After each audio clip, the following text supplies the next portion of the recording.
Here are some beautiful Bible verses about love.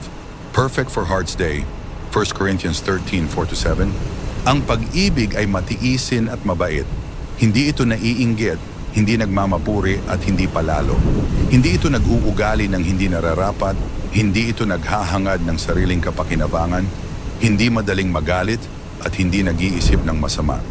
Hindi ito nagagalak sa kasamaan, kundi nagagalak sa katotohanan. Ang pag-ibig ay mapagpatawad, mapagtiwala, puno ng pag-asa at matiisin.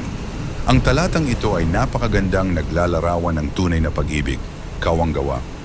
Binibigyang diin nito na ang pag-ibig ay matiyaga, mabait, mapagpakumbaba, hindi makasarili, mapagpatawad, makatotohanan at matiyaga. Ito ay isang perpektong paalala para sa araw ng mga puso o anumang araw na nagtuturo na ang tunay na pag-ibig ay higit pa sa emosyon. Ito ay isang pangako sa pagiging hindi makasarili at katapatan. Ang talatang ito ay sumasalamin sa pag-ibig ng Diyos para sa atin at hinihikayat ang mga mananampalataya na mahalin ang iba ng may katulad na pag-ibig ni Kristo na walang kondisyon at walang hanggan. Happy Heart Day!